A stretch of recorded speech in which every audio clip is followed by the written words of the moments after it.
Welcome to the Mentality Podcast.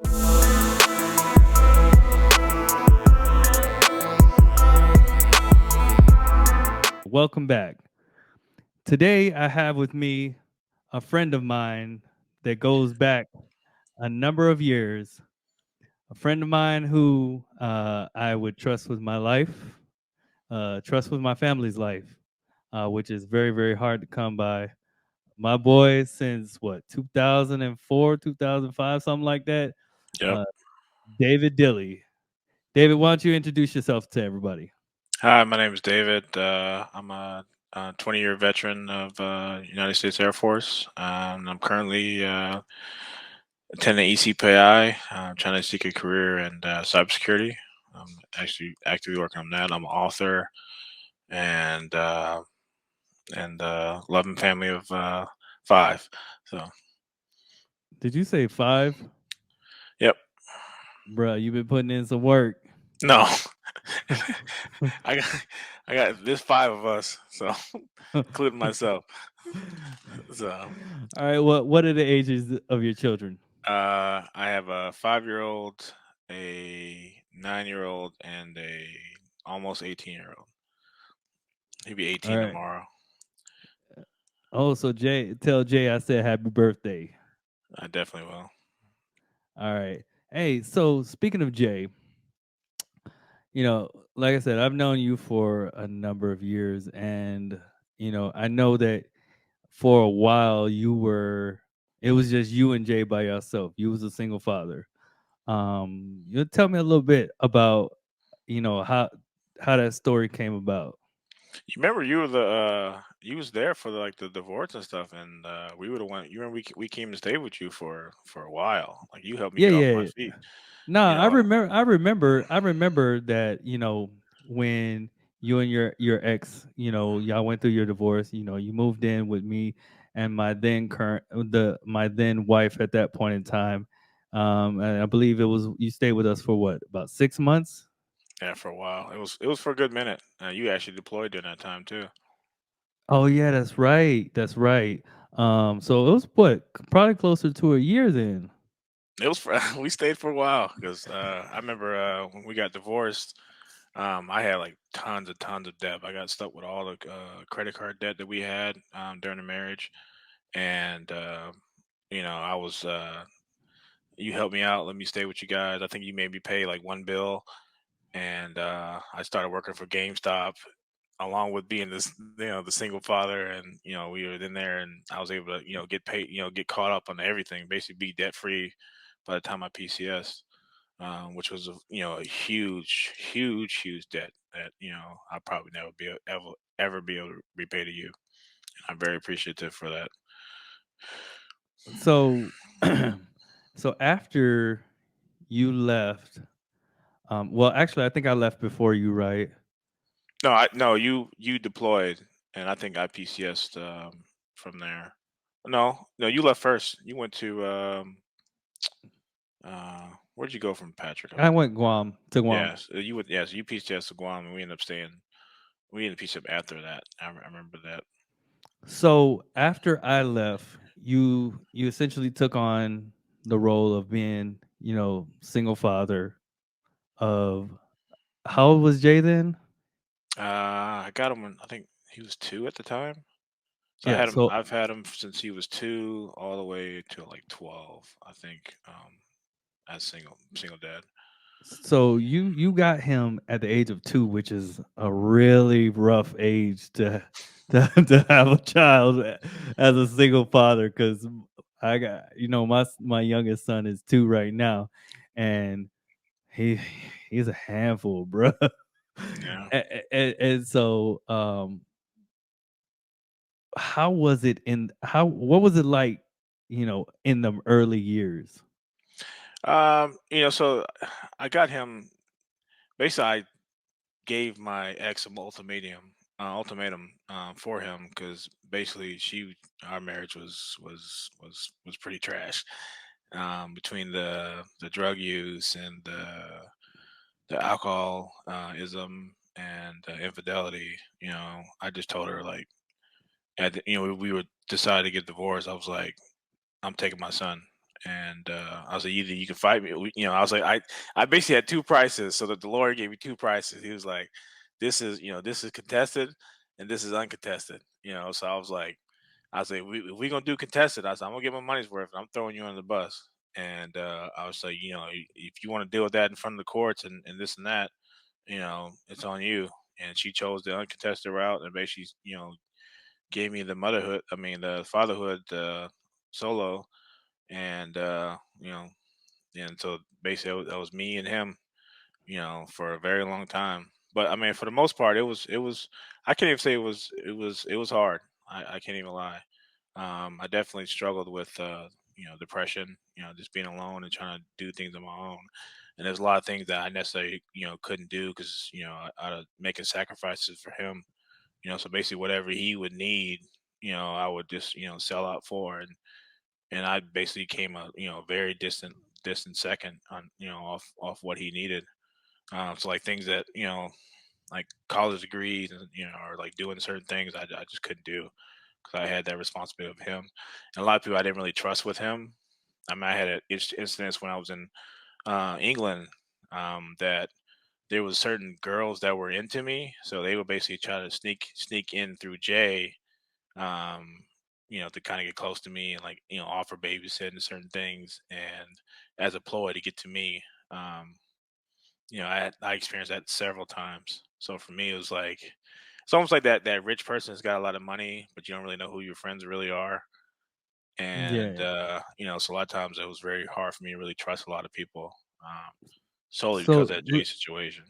so let me ask you a question. When you and your ex got divorced and um you took on this 2-year-old by yourself, how old were you at that point in time? Do you remember? Mm, I had to be early 20s, maybe 22, 23. I wasn't that old. Wow. So society says that men don't really mature until they're age 30 through 35, right? So you're basically put in a position where you got to mature extremely fast. Yeah, I mean, it definitely was rough because because I definitely I still, our marriage was terrible. I still believed in marriage, and I definitely wanted family. I grew up in a household that was basically a broken home. So all my life, I've always dreamed of having that white picket fence, family, type atmosphere that you only see in like movies or fairy tales. I definitely grew up wanting that, and even as an adult, I still wanted that for me and my son. And I always knew that he would need a woman in his life because basically whenever we divorced, she kind of basically just packed her things and moved back to Texas. And the whole time we were trying to co-parent, she was more focused on this was a common argument. She was more focused on, well, I'm the mother, he should be with me. Society says that the kids should be with their mother, and we never could get past that for the longest time. Like we were just stuck in that moment. I'm the mother, he should be with me. And she every time we talk or everything we would just try to discuss things, she would always it always come to back, and I was like we never could co-parent because she was always stuck on that one single thing all the time. And it's like just as he's a basically adult now, and it's like, I think around 14 or 15, like she kind of really like dropped that and really try to be more of a mother than just be focused on that, after she got her own situation. But yeah, that really sucked because instead of trying to put motherly things, because I mean I'm a man, I can only do so much as a man. I realize that raising a child, there's certain things that I can bring to the table. There's certain things that a woman can bring to the table. That's why God, or made it so man and woman raise kids. Right. And it was it's just certain things I just couldn't. I just naturally, in men's nature, that you just can't fulfill. And same thing is for women, like on doing it on their own. It's just certain things you just can't fulfill. And so I always try to put him around positive people, so he can kind of get those things that I weren't able to provide. So going back a little bit, so do you think that because she was, you know, she may have still been angry or upset at the situation, because essentially, you know, she may have looked at the situation like you took her child away when, we both know that, given the nature of how the marriage ended and how, the circumstances surrounding it ending, the best option for Jay at that time was to be with dad.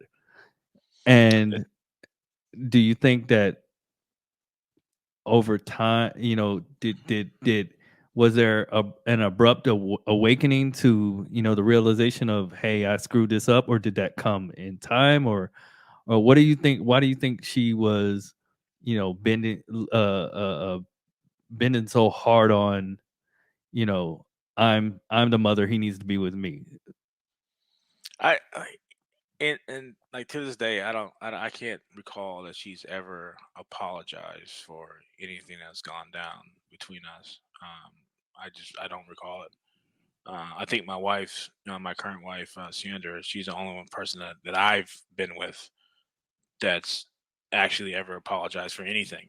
There's a couple times that like she'll do something like months down the road, a months, that months ago, and she'll come to me. She'll be like, "Oh, you remember when I did this and this and this?" And like I've already moved on. I'm already past that. She's like, "Yeah, I'm sorry that I was acting that way." I'm like, "What?" Like I'm like, "Okay," but when I look at it, I'm very appreciative, that she does that. It tells me that she cares about our relationship and that she's always working on herself and she recognizes her faults. And I've been in many relationships where the girl, or the woman in the relationship would never apologize. You're trying to make the just clear the air and clear all the animosity and just going on in a relationship, and you'll basically cow down and apologize just to squash the beef and just have things cool, and like they'll never admit they're wrong.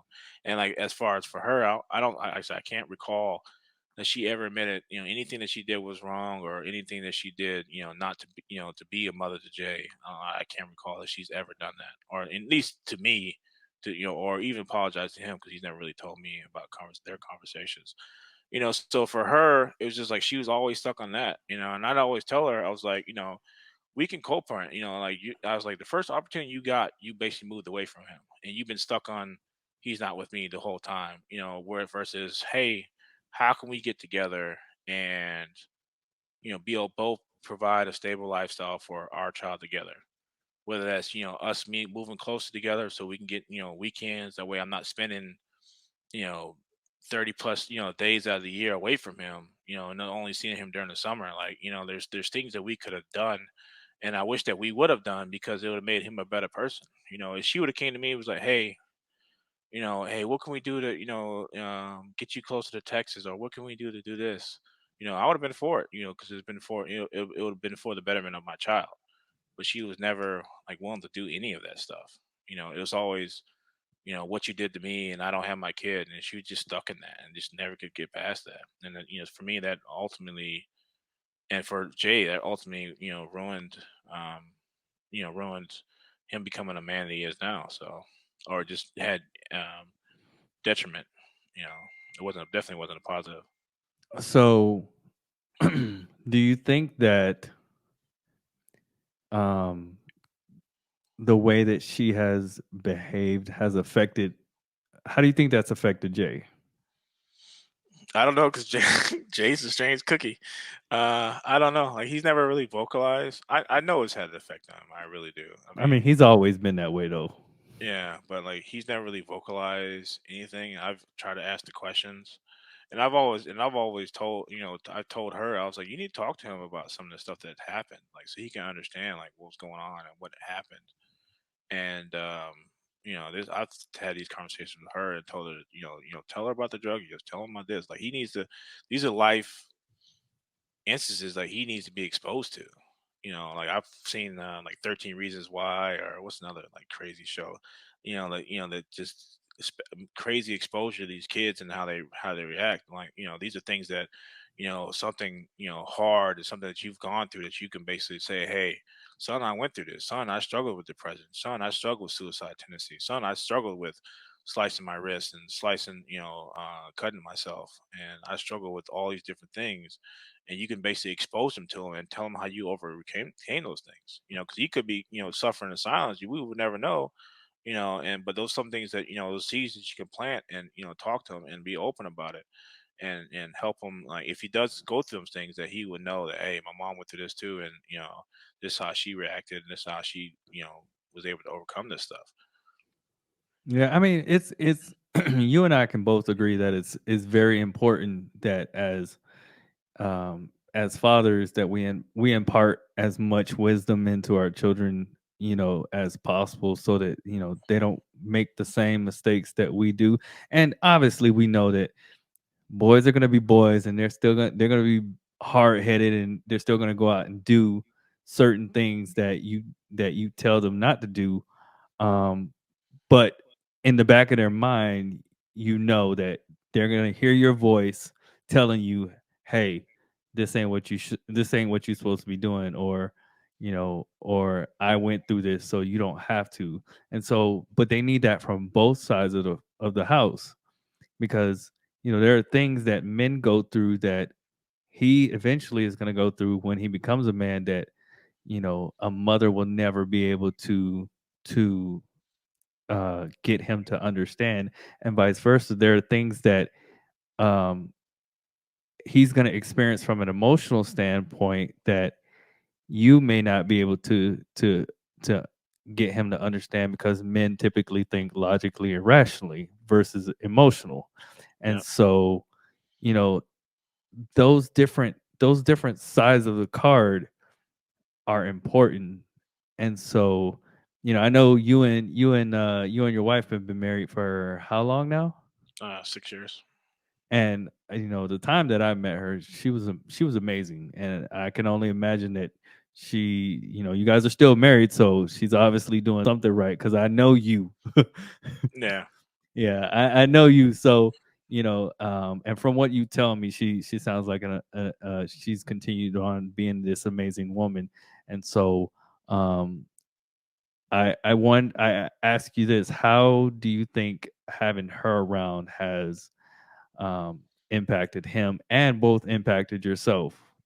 As you've kind of transitioned out of being a single father into being a married man, and your development into now being a 40-year old man.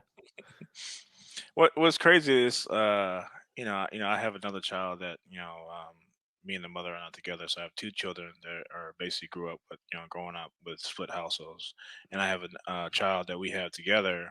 We're growing up that's growing up in the same house. So I see the difference.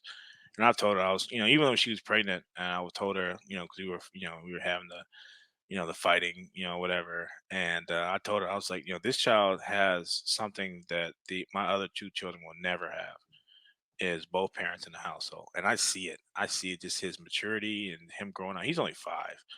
And just to see how advanced he is, and just I mean, it just is how God had basically, set up the family household. Like, they're not set up, he didn't set up for, split household. He split up for both parents to be there.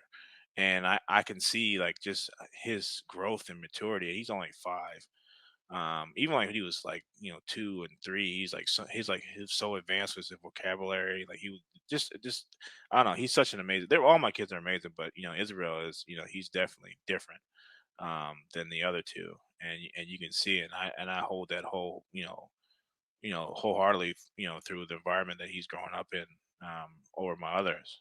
And for me, it's like I grew up in a broken household. I saw how my parents, basically, I wouldn't call it love, but their kind of love, I would say, each other. And for me, it's like, we we if we date our parents, the first people we ever love is our parents.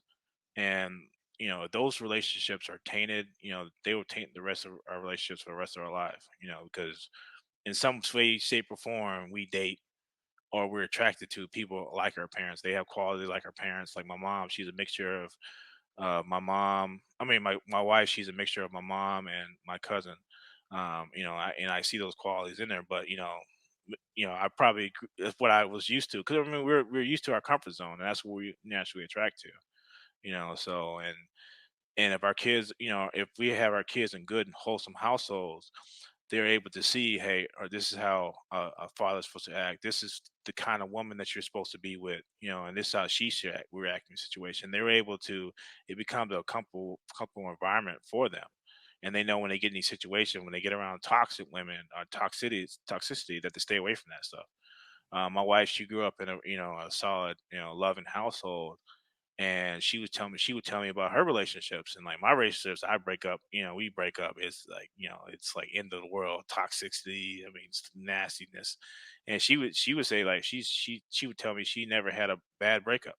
Like, all her breakups were positive, and she'd even do like a exit survey, like, what like, I kid you not, like, she'd be like, what can I do better, like, what can I've done better, or what did I do enough of, like, I was like, you would like enough, you guys were cordial enough to have an exit survey, like, so, but she said she never really had a bad breakup, so.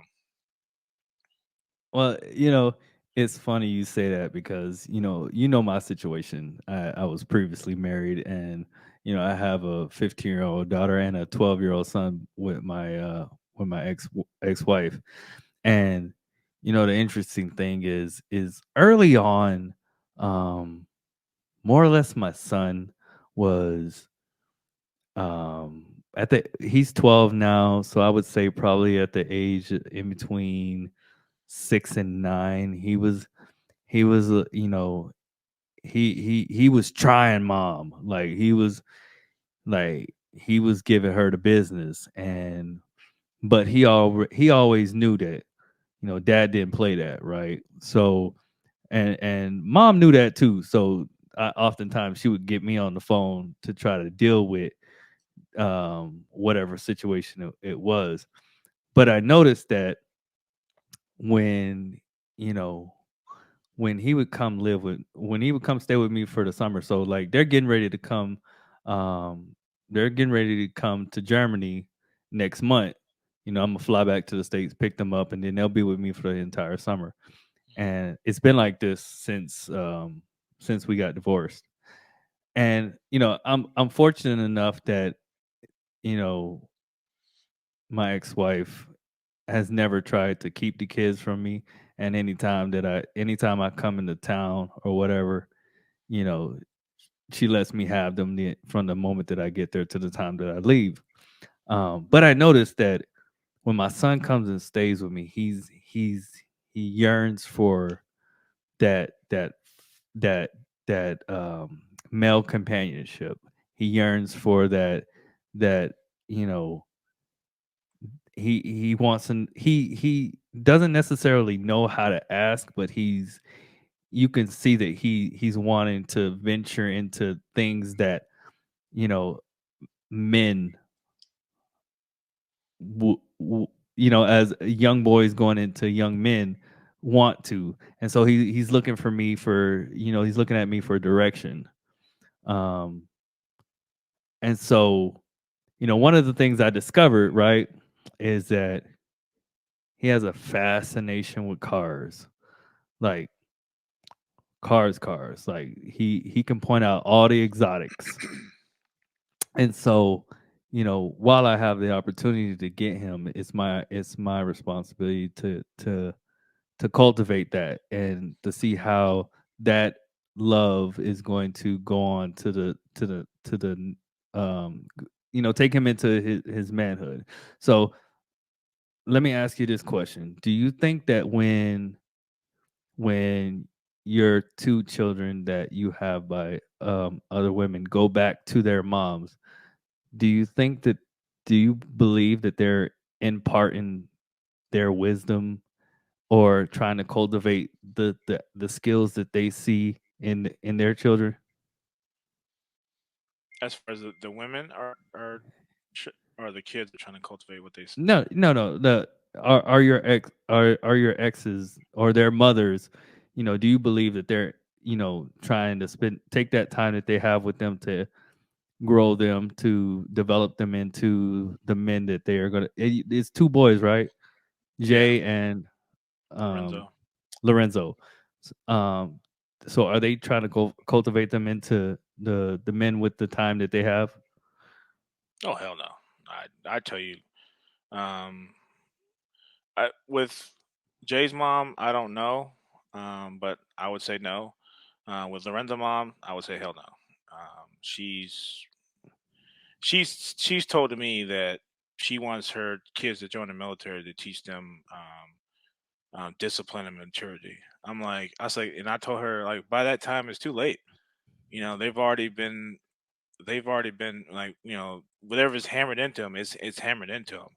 You know, if you're waiting till they're, adults, I mean, 18, 19 years old, join the military for them to learn discipline and maturity, and like you're by then you're too late. Um, Oh, so with I her, definitely agree with that yeah, because so they're not gonna make it through basic. yeah, like so with her, definitely no. She has a mentality, as long as they're loved and have basically stuff that they need to survive, that's all they need. So I can I can almost guarantee that Lorenzo's being raised by television and video games. She's definitely not pouring any kind of maturity into him or teaching him how to be a man or anything like that. I'd bet my whole retirement on that she's not doing that stuff. And for me, that then lies the problem. You know, for somebody that I see, and I've just tallied it up because they live in Hawaii right now. I just tallied it up. I see him less than 60 days a year. You know, so how can I impart all those things into him to be a man, and be able to establish meaningful relationship with him off less than 60 days a year time?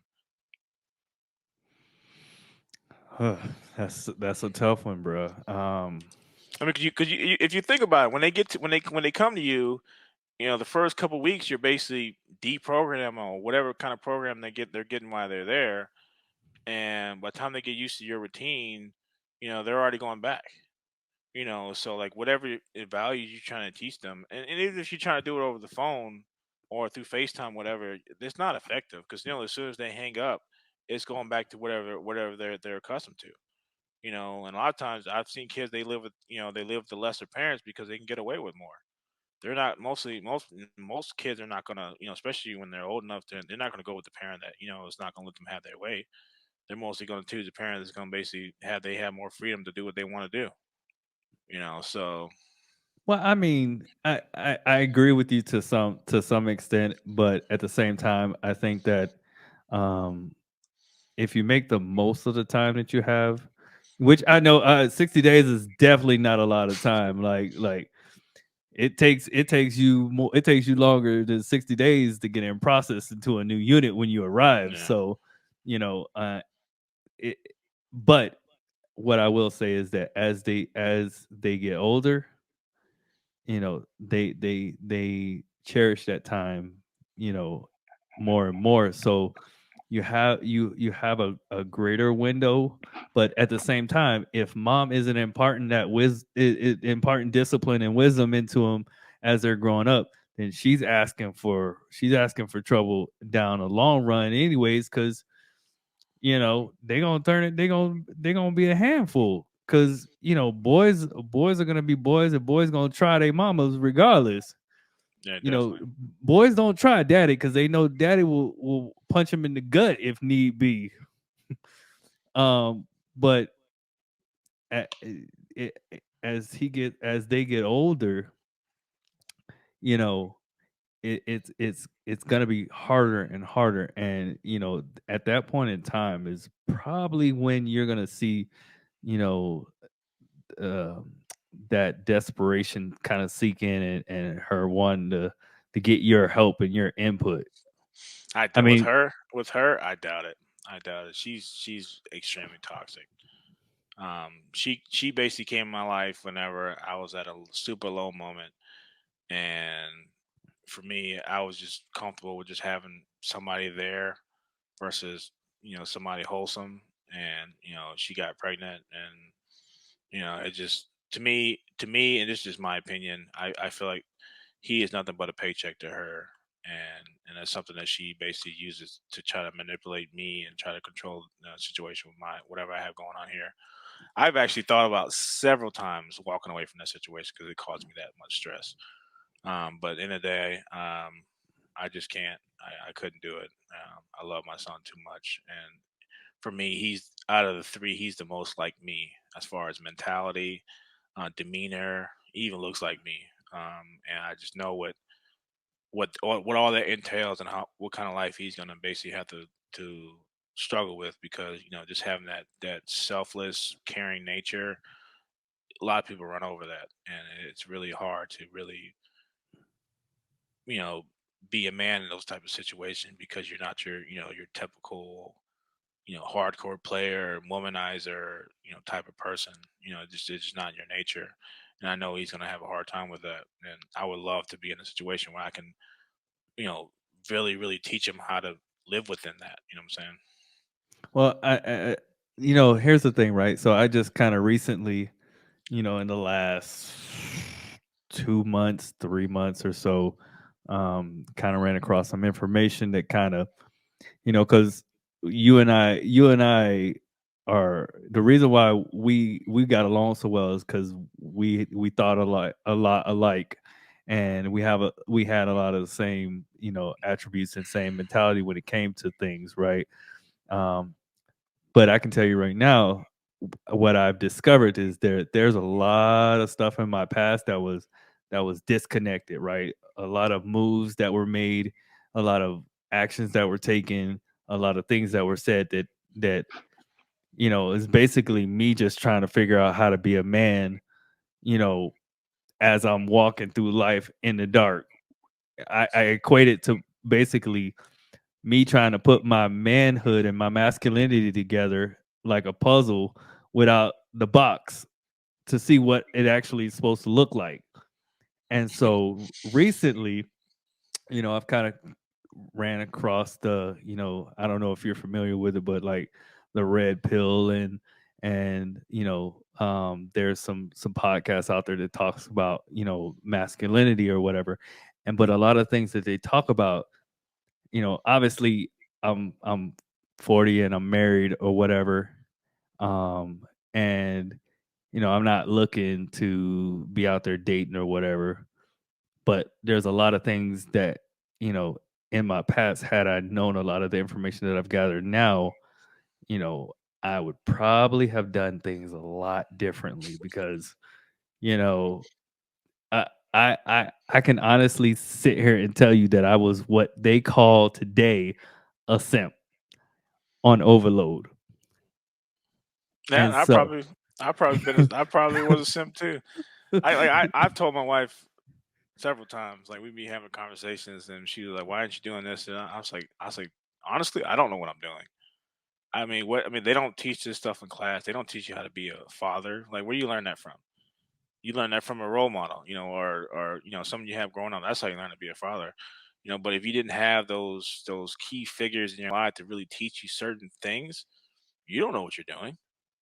Like nobody taught me about investing. Nobody taught me about doing this. Nobody taught me about doing these. All stuff that I had to learn on my own. And the worst part of it, is trial and error. So things that Javion would probably never get. Israel has more opportunity to get because I've learned these things just through trial and error. You know what I'm saying? And just I can't lie. I've made mistakes with him that I wish I would have done differently. But it is what it is. And I just move on and try to make it better with my my new reset button. So but I don't know. It is what it is, and you just gotta keep move on and just try to do the best with what you have, and try to keep learning and keep growing. so just kind of changing course a little bit. So now I want to ask you. So you went through, 12 years raising Javion by yourself, and then um, you had all of these different relationships that weren't really working out, and um, then all of a sudden you meet your wife. How did y'all meet, and how did y'all come into date come about? So for me, when I got divorced, I literally every woman that I dated was literally a carbon copy of my ex-wife. In some way, shape, and form, they basically were the same person. I used to have this mentality as like I used to think of myself as the flipper flop guy. The more ragged she was, if I can kind of clean her up or whatever, we can build this beautiful house together or something. It was so flawed. And so like I mean, you name it, I've probably done it times 1,000, trying to force a kind of relationship that really shouldn't have been forced. And it wasn't until um, Lorenzo's mom, till we had such a bad, breakup. I was kind of like done with the situation. I was like, man, I'm just gonna be a single dad for the rest of my life. Like I can't do this anymore. That's how bad she had messed me up. And I just happened to be in the NCO Academy, and I saw a commercial for I think it was eHarmony or something like that. One of these dating sites, and I was on the I was on the I did the site and I started playing around with it. I was like, man, this crap costs money. I was like, I don't even know if I like it. So I was like, Oh, let me find. cheap self. Yeah, I was like, let me find a free one. So I found I think it was OK Cupid. And man, I tell you, I spent like probably 3 or 4 hours on that profile, building that profile. And and it was funny because I had went out with some friends and like everybody was kind of like had their girls there and or whatever, and I was just like so lonely at that particular point in time. And like saying that when I saw that eHarmony commercial, I just like, man, that's my way out. And so I created the profile, and when I was done with the profile, I started looking for girls on the on the thing, and after about 10 minutes, I'm like, this is too much work, and I just kind of just like forgot about it, and I just kind of basically just like when I'm done with this trash, and I meant to delete the profile, but I never did. And when I left NCOA, I went back to Daytona where I was stationed at. I just happened to be visiting a friend up in Jacksonville, and she had hit me up on the thing, and the way she hit me up was so funny. Like she sent me like this very abrasive like message, like I'm into this. I don't like this. If you do this, you got to be a godly man. You got to do. I mean, it was so like what it was supposed to do. It was basically far from that. If it was supposed to make me like into her, it was far from that. I was like, who sends like this? I mean, it was literally like she was getting everything out in the open, like so it'd be no misunderstanding. It's like I'm not into this type of stuff. If you into this type of stuff, don't be talking to me, So But she reached out to you though. yeah, and so like when I read it, I just laughed. I was like, and I just hit it back with the okay, like, and we just started like she messaged me back, and we just started talking, and we literally talked for like I would get off work probably around 4:30, and we would talk from like 4:30 almost 10 o'clock every single day. um, I mean, nonstop. There was times that I would get in the car and like Jay would be in the car. He's like, "You still talking to this girl?" Like, and like I said, we talked for like 2 months before I even met her. And but I mean, by the time we actually got together to try to meet each other, I was already into her. Like I was already in love with her at that point. And like just seeing her just basically just put icing on the cake for me. I mean, I couldn't tell her that, but that's how I was feeling at the time. And it's been just great ever since. You know, so I mean, she's definitely even at her worst, she's still like the best woman on earth to me.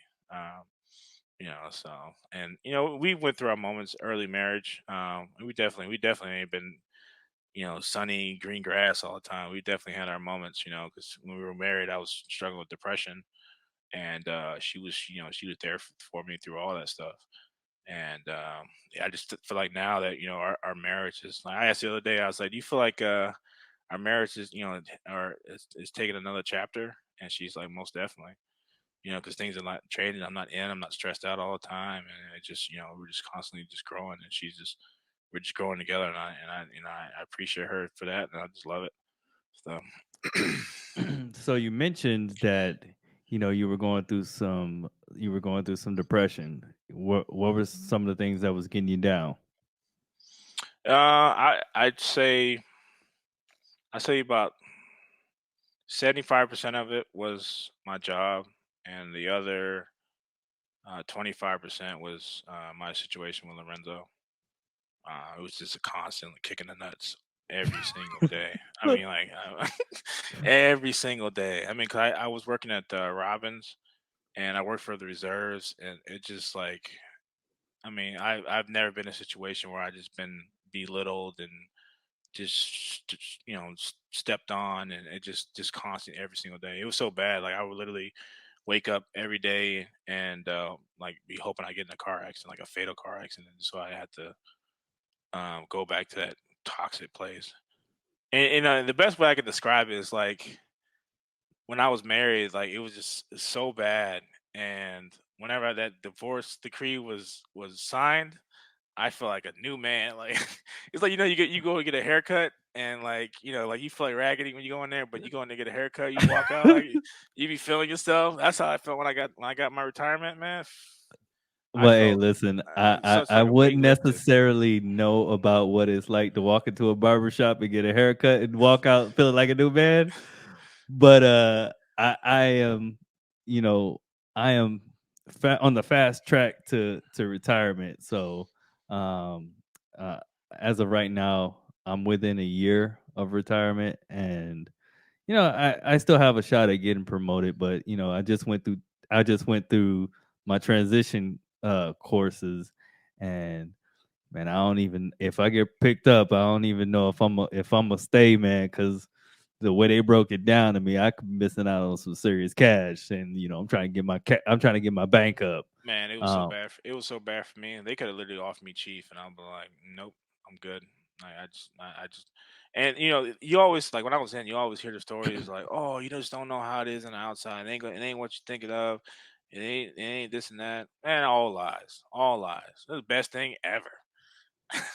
I mean, like, if I could think of things that better than being retired is, it's few far in between. Like to me, being retired is like, you know, me marrying my wife or me having my kids. That's how great it is. Like, so yeah, no, I don't know. And like my mom keeps like hinting at, like, maybe my Javion should join the military. I'm like, I don't know. It ain't the same military that when I first joined, and it damn near killed me in my last 7 years. So like, I don't know if I really want that life for him. I still respect the military, what they mean. I still love this country, but I don't know if I want to subset my son to that nonsense. I mean, I can understand it because it's definitely not a lifestyle that is conducive to having a family. It's not a lifestyle that is conducive to, in some instances, mental having a strong mental health. Because I can tell you right now, there are times where some people have really gotten to me, and put me in some situations where I was, if it was legal to cut people, some folks would have got cut like off rip. But I also think that it is, if you have some sort of discipline, some sort of um, what's the word I'm looking for? If you have some sort of fortitude and some direction for your life, is more or less what I was looking for. Um, the military is a good way to bring that more into focus. However, it can be detrimental to you if you stick it out too long. You got to know when it's your time to go, and oftentimes people don't know, they don't pay attention to when it's their time to hang it up, and you know they find themselves in situations that just aren't the best situations for their lives. No, So I go used to ahead. tell people because I end up checking myself into and committing myself and so because it got so bad and Committing yourself to what? psychiatric care. Oh, okay. So I was thinking about it for a while, and everybody told me not to do it. My mom told me, my dad told me, my wife told me not to do it, and it was like I used to, they were like, well, what about your time and what about this? And I used to tell them all the time, I was like, if I got like a cat 4 or 5 hurricane coming towards my house, like and I might not survive. Like, at the end of the day, it's just stuff, and for me, it's like things are not working, and like this is the only step I haven't take. And when I did that, it was probably the best thing that ever happened to me. My life finally started taking a turn, and stuff really started coming to focus, started making sense. I was able to finally learn how to do a lot of stuff and learn some really good coping mechanisms to really just be able to make it through to the end. And like since I've been out, like I really didn't have any issues with like mostly none of that stuff. So So what was some of the things that you discovered when you were, in when you checked yourself in? the biggest thing is you're not alone. I mean, you see a whole sort of mixture of peoples when I was in there, and like you think like you got problems, you see, they start talking about their stuff. You're like, man, like they're going through that stuff. Even like my one of the counselors that was in, she told her story. She was a drug addict, alcoholic, and she was telling her story like how her husband was a military marine, and he basically committed himself, not committed suicide, hung himself, and like she found him, and like she ended up when she found him, or when she found him, she ended up finding out she was basically pregnant with his child, like a couple days later. So having hearing her story, all the stuff that she went through, it's like, man, it's like what you're dealing with. I mean, it's your own sense of pain, but it's like, and you learn how the ways that all right, maybe what I'm feeling ain't that tough, or and just some of the coping mechanisms they give to deal with like some of the stuff that you're dealing with. It really was, it really helped me out a lot. Eh, last the last podcast I had a guy on, and he was talking about some mental health issues that he was dealing with. And the thing is that a lot of people don't realize is that men deal with this kind of stuff on a daily basis. And oftentimes we don't talk about it. We don't, because half the time we don't even know what the hell is going on, right? All we know is we feel a certain kind of way, and we can't quite put our finger on it. And the more we try to figure it out, it only stresses us out even more, or causes us more anxiety, or causes more to fall deeper in depression, because you know we're thinking about it on a continuous basis. And so, first, I think that one of the first steps is is talking about it, and getting what you're going through off your chest. And then at that point, you know seeking help, and to try to you know you knock down the tree, but you still need to dig up the roots. And so, did you find that they were able to figure out some things that you couldn't quite put your finger on, and help you dig up those roots that were buried deep? For me, is I found that the more you talk about it, the less it has power over you. And I saw like a TikTok like a week ago, and it was talking about like basically a man and woman relationships, and they were saying that there's three basic needs that a man needs. He's well fed, well sexed, and is he appreciated. And that appreciation one goes a long way. 'Cause in most situations, and I'm just talking about situations in life. Most situations, if you feel very well appreciated, that's like the world for you. Like for me, like especially like when I was in the military, just somebody, showing. I never really got appreciation like directly from my leaders or anything like that. Most of the appreciation or gratification I got was from finding something wrong with somebody's record. They would try to fix for like 10 plus years, and you basically fix their stuff for them, and and they're very appreciative. That's where I got all my gratification from my job, and that will make me like my job.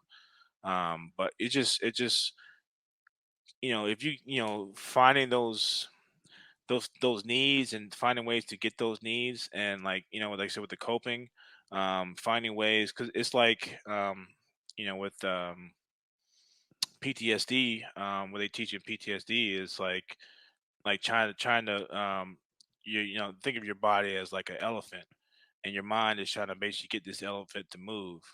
But you have these certain stuck points, certain triggers that basically that it's not going the elephant's not going to move that if that situation happens, and learning how to cope with those stuck points, and or learning ways around that stuck points. So if this incident happens, all right, how to basically change your focus or change your mindset around that stuck point to basically combat it a different way. And for me, that was most helpful for me is like because I never really knew what it was. And once I'm very intuitive, so if I could kind of figure out what was, like, if I know I shut down an argument, I know, all right, I need to be engaging and I need to talk. For me, if you start yelling at me, my first instinct is to shut down or basically walk away from the situation. And a lot of times, especially in marriage, you really necessarily can't do that. So like, if that situation arises where like, all right, I feel like I need to run away, you know, try to like go against that. Or my wife be like all the time, hey, let's go do this, do this. My first answer was always no. And for me to combat that, whenever you want to say no, say yes. And and for me, it helped out a lot too, because a lot of times those situations that I was mentally saying no to, that I would say yes to, I actually am having a lot of fun. So it's just learning how to deal with those certain situations and not always be stuck on it, and using it as a, I feel like people use it as an excuse sometimes, like, all right, yeah, you're struggling with depression, but what are you trying to do about it? And most people are not trying to do anything about it. They just they're stuck in their comfort zone, and trying to get out of that. Well, I agree with you 100%. And in some instances, some people may not necessarily be comfortable with, talking to people about it, but at the same time, you have to talk about it because that's the only way you're gonna get it. That's the only way you're gonna get it off the chest. Whether it be with your boys, whether it be with coworkers, friends, or professional. You got to find a way to get that off your chest and get it out into the light and deal with it and find a way, like you said, to move through it or move around it. But you can't let it get stuck on you. So you check yourself in, you go through that process. What was it like coming out of it, and how did your marriage change? For me, coming out of it, I mean, it was mind blowing for me, and I wanted more of it. Um, as far as just the doors that opened for me, and it really put a spotlight on group therapy for me. For me, if somebody comes to me and asks me about anything, about getting help and something like that, my first go to is group therapy. I've read studies on group therapy. You see organizations like AA or NA or um, Al-Anon, and their success rates. It's just for me. I think group therapy. Because I've gone through you sit in one-on-one with psychologists and this and that, and it's good for a time, but I don't feel like it was. I feel like it was very very fleeting. And for me, like, I mean, I've seen a study where groups of inmates getting out of prison, and they basically join these I can't remember what they call them, but they join like these groups, and their success rates for not being a reoffender is like it's want to say it's over 80% of not basically going back to jail. The members that were in these groups, and you look at some of the statistics from Alcoholics Anonymous and stuff like that, they're very very high. And you just look at the aspects. You got other people because I mean, you think about. And I used to go to AA, even though I wasn't an alcoholic, but I never really had like a group that was kind of in my thing. But I was always like, all right, my ailment is this, but I would substitute that for alcohol. But there's no counselors in there. There's other people going through the same thing that you've gone through. The thing with alcoholics is, even though that their coping mechanism was alcohol, but they still have all the same symptoms as everybody else. They're still struggling with depression. They're still doing this and this and this. So all the symptoms are the same. It's just whether they use to cope. And my coping mechanisms were food and video games and porn. So that's why I used to cope. Even though I never was an alcoholic, but I used something to cope. Whenever I had a bad day at work, I'd always want to go eat Mexican food. So I mean, Mexican food is pretty good though. Yeah, but I used to, but if you're having a bad day every day and you're using that to cope, them pounds pile on quick, and so I loved it, and we end up there's this I can't remember it was called Warfighter Advance. It was something strictly for military people going through things, and I ended up going to that like right after I went to counseling, and that thing was just so amazing, and it really kind of put me to the next level. And I really learned a lot of good things there. I got off all the medications and all the other stuff after when I went to that. I stopped taking everything. Wow. And so so the second part of that is how did your okay, what was your marriage like before you went in, and what was your marriage like after you came out? I mean, it was rough going in. I mean, I still had those. I had the support of my wife because she wanted to get better, and I always told her like, I was like, what life is like now. I was like, just be patient with me. Like, I'm dealing with this stuff now. It's not always going to be like this, and like she could see me working and working towards my mental health, and that I wasn't really trying to really be in that I wanted to be a better person and be a better person for my kids and be a better person for her. And I was always constantly working on that. She could see my growth in that. And I'd always tell her, hey, just be patient with me. Just be patient. Like she asked me like certain thing, I'm like, just be patient with me. I might not get it now, but I'm gonna eventually get there where you would like to see me be. And that was always like my thing. And I was like, so where we're at now, I mean, it's light years away from where we were. We were going through things. I mean, we probably wouldn't be married now. But she was strong and she stuck with me, and like we both got that mentality. We don't believe in divorce. So, and it wasn't like I was out there cheating or anything like that, or there was like any kind of like stuff. It was just I just wasn't. I was basically driving the car without my hands on the wheel. I was just basically the best way I can describe it is like the movie Click. Um, he had that remote control where he kind of controlled his life. And so whenever he was in a situation where he didn't like, he would always hit fast forward. So his conscious mind would basically go to wherever that next moment is. But what was his body doing when his conscious mind was going forward? His body was basically on autopilot. I don't know if you remember. He was just based on autopilot. He wasn't there. He wasn't engaged. And so a lot of those times when I was in those depressive states, I was physically there, but I wasn't mentally there. I was just off somewhere. And I would have moments where I would lose like weeks or months. Like I don't like when I would come out the funk. Like I was like, man, like where, like where was I at? And it was crazy. So, and she's such, and I have tremendous respect for her just for that, just being able to putting up through that stuff. And even my kids, like it wasn't fair to my kids, like stuff I was putting them through. Well, I mean, I definitely can relate. I can remember back to a time where I I I was in Reno, Nevada. I was in Yuba City, California, in the middle of friggin' nowhere, Northern California. And I went through this bad breakup with this woman, and um you know, it was basically like everything was fine, and then literally one day I'm on my way to the gym, and she hit me with the, yeah, I don't want to, I I'm not ready for this type of relationship, you know, and then she breaks up with me, and it kind of threw me for a loop, right? And I remember, like, I was like, you know what, I got to get away. So your boy hopped in his car and drove out to Reno, Nevada, and went and hit the casino.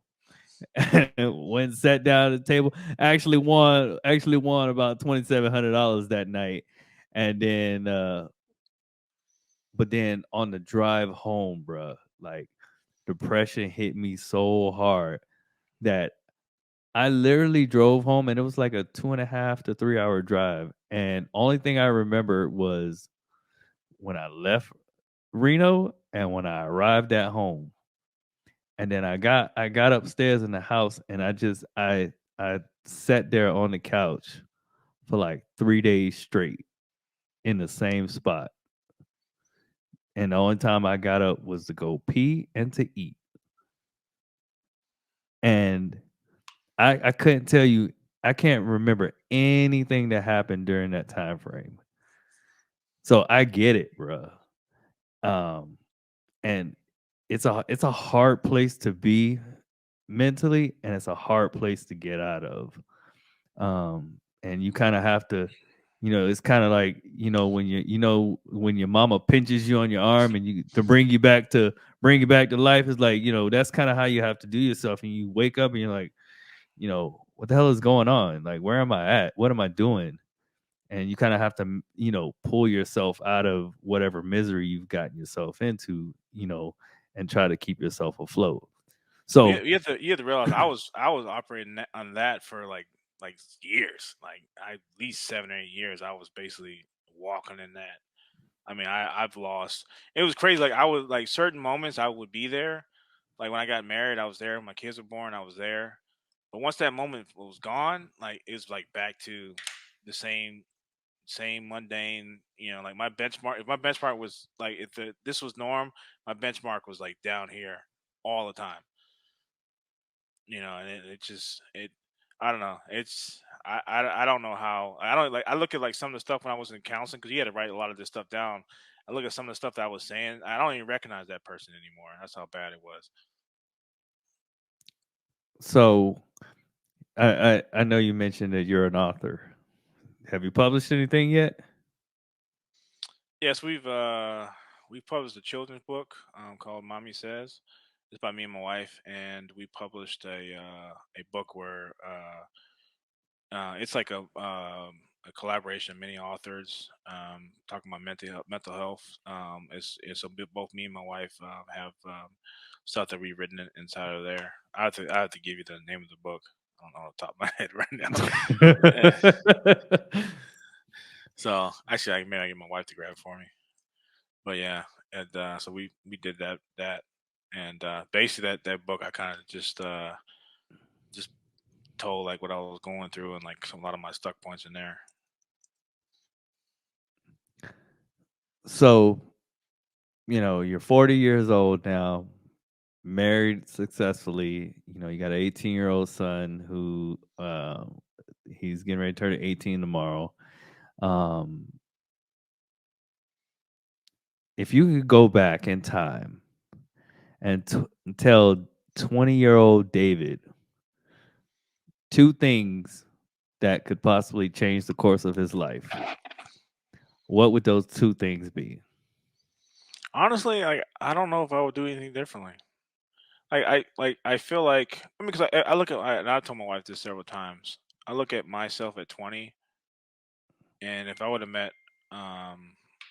met my wife around that time, I probably would not give her the time of day at all. Even like we were dating, I had to tell myself keep an open mind, keep an open mind all the time. Like I just because for me she wasn't what I was used to, but she was everything that I needed. It's like I use this analogy all the time. It's like everybody wants the Maserati or the Lamborghini or everybody's chasing that. And that's what they feel like they need. And so for me, we always wanted that. And when I was shopping around cars, I come around a truck, and I was like, man, I don't want no truck.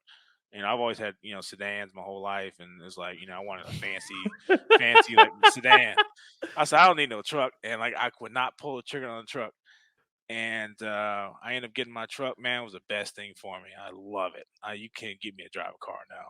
That's how much I love it. And in that same sense, that's how my wife was. Like it was like it was something that I didn't think that I needed, but it was everything that I needed, and it was such a great thing for me.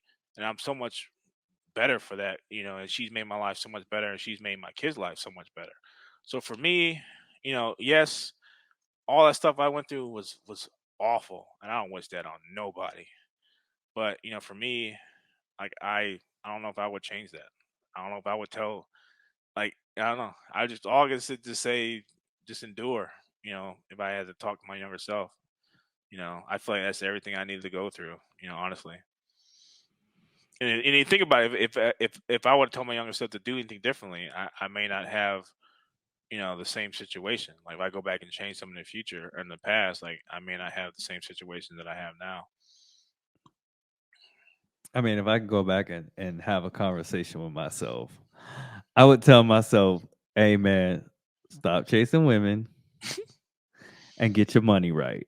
Yeah, that would be good. Cause if you get your money right, get your fitness right, and all of this, the women will come, and you know you won't spend the vast majority of your youth um doing something that's not really going to be productive to you in the grand scheme of life, because you as a man you still hold that responsibility to be a protector, a provider, and all of that to the woman that comes into your life anyways. So in order to do that in today's society, because we don't go out and hunt and bring home the food for the family. Our provider and protector is monetary now. So I would tell myself, hey man, look, the women will come. Just focus on, being the best man that you can be, bettering yourself mentally, physically, and monetarily. And then when you got yourself right, then you can focus on the women. Cause then you'll be the best version of yourself to whoever it is that comes into your life. And you also understand that being the best version of yourself is not a one-stop shop. It is a continuous action on a daily basis. If you're not bettering yourself in some form or fashion every single day, then you're screwing up. Yeah, I definitely can agree with that. I mean, and my only fear is if I go and change certain aspects of my life, will I still have the same life? Will I still have my my same kids, or will it be like a what they call it, time shift? You know, be living a completely. I just watched a movie like that last night. It was called Needle and Time Stack, where the love of his life, like stuff kept shifting in the times in the time shifts, and like he ended up creating a time shift that he wasn't with his wife, and he was trying to get her back. So like that's my only fear is like, all right, if I do all these certain things, why we end up with the same product? You know what I'm saying? I mean, yeah, I can see that, right? But what I can do now is take the wisdom and knowledge that I've gained and give that to my boys, Yes, and most definitely. and help set them on a path that they don't have to walk down and make the same mistakes that I made. You know, you know, Aaron now, he has the the want and the drive to earn money. Like when he comes, and the thing is he's a saver, right? Because when kids get money, they be like, "Yo, I'm about to spend this on Fortnite and Robux and That's all Javion. of that That's other Javion stuff." all day, Like, Javion. I give Aaron $200 for his birthday, and it's April, and I'm like, how much money you got left? He like, I got about 175. Boy, you done only spent $25 in 4 months. He's like, I'm saving it. All What's right, he saving bro. it for? Did he say? I don't know what he's saving it for, but the fact that he's saving it, you know, but that lets me know that he has an understanding of the value of money. So now what I need to do is, build on that and teach him, things like investing and how to flip that $175 into $300 legally, and so that he understands that, at this age, because I know if I was his age, I couldn't save $175 if somebody gave me 200. That $200 been gone in about 2 days. Yeah, I just get paid at Walmart. I get paid. I be broke by that weekend. I mean, hey, So when I first joined the military, man, hey, look, I was in the club Thursday, Friday, Saturday, Sunday. And if we ain't have to, well, no, Thursday, Friday, Saturday, and if we ain't have to go to work on Monday, I was in the club on Sunday too, just spending all the money that I had. Broke by the first week. yep, yep. So, all right, so we're gonna wrap this up. But before we go, how long you been married? 6 years. 6 years. And how long did you guys date?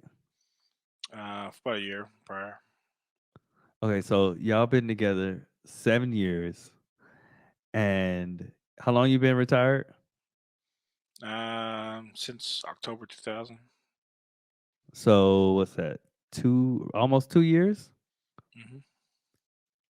During this 2 year span from being retired, you guys have made it past the threshold of the 2 year, trial and error of what society says about marriage, and you've moved on out of the military. Um, during what has life been like, um, as far as your marriage and just um what are you into? Um, our life's honestly, our life's been great. There's really, I kind of live that, happy-go-lucky life. It's like I don't know, like just been enjoying it. Like, people ask me all the time, like, "Oh, what are you doing?" I'm like, I'm really just enjoying retirement. I kind of do the school thing that to basically stay productive or something. But for the most part, I'm just enjoying what life has to offer. I'm enjoying my family, enjoying my wife, enjoying my kids, and it's just been great. And like we're continuously to grow. The biggest thing I can say is having open lines of communication. Um, if you don't have the open line of communication, like if you think of like relationships as certain pillars, and like when those pillars start falling, that communication one is the one that's going to really kind of keep you strong to be able to get those other pillars back. And that's my biggest thing is just keep always having a communication and just always be open and having somebody that you really can communicate with. There's nothing worse than being with somebody that you can't talk to, or if you say certain things, you gotta. I remember that my first marriage, like I couldn't really just. I had to dance around words. I couldn't really just say what's on my mind, and even that was exhausting. So like that communication thing is really great, and I just appreciate my wife and everything that she brings to the table. And she's always challenging me to be a better man, and I can't I can't take that away. I mean, I love that about her. So what are you going to school for? Cybersecurity. What you gonna do with that? I don't know yet. You ain't looking for no job? I thought about it. I got two friends that work at Cisco, and they probably easily could get me set up there. But right now, I was like, man, I don't know if I want to just go for my master's, kind of chill a little longer. So I don't know.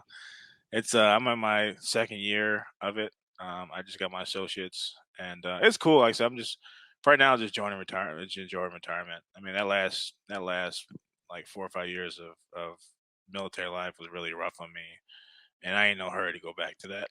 So, but not to say that my the military and civilian life would be the same, but it's just that it's that reverential fear that's kind of sitting there, like, oh, you're gonna go back to this, and you're gonna have to be dealing with that chief they got nothing to do but give you a hard time. Like I ain't about that life no more. We've even talked about doing our own business. Like that's been on the table too. So What kind of business? I thought about doing like a game room type place where people like a game lounge. People come and eat and just play games. I Or think if I remember correctly, you used to talk about that when back in the day when we was heavy into video games. Do you still yeah, even play video games? I still play. Yep. What's your game of choice? Right now it's been Elden Ring. Been on that pretty hard. Even though I haven't had to play lately because this school been kicking my butt. But Elden Ring, 2K, and but mostly I play everything. I really don't discriminate. As long as it's good, I enjoy it, especially with a good storyline. You still be talking trash on 2K? Not as much as I used to. I usually use my game to talk trash. I let them talk trash, and and I just use my game to to talk smack as I'm shooting a three in their face or something like that. So I Hey, listen, man. Hey, my Xbox and PlayStation are still in the box, bro. Like really we got here in August, and I have not moved them jokers out of the box. And I know obviously when my son gets here, I'm gonna have to take it out because he's heavy into video games. But man, I pretty much since I've been here, like I got here by the time I in process and all that other stuff and got myself situated, right after that I was into my master's program, and you know, that joke have been whooping up on me. And so I the be the funny thing is I take two classes, and at the end of this month, because I'm pushing hard to try to get it done, get it finished by October. Um, I'm starting a third class in the middle of me taking my two classes, so I'm gonna have an overlap where, I'm taking three classes for about a month, and then I'll be taking one class. I'll be finishing out that one class for about a month, and then right after I'm done with that one, I go back into two classes, and then I'll do my capstone in August, I think it is. Um, what's your so master's for? so my bachelor's is in sports and health science with a concentration in coaching studies, because I like coaching football. And my master's is in sports management with a concentration in coaching theory. Okay. Yeah, so the right now I'm taking coaching theory and analytics or something like that. And uh the the class is just all straight theory and philosophy from different coaches, and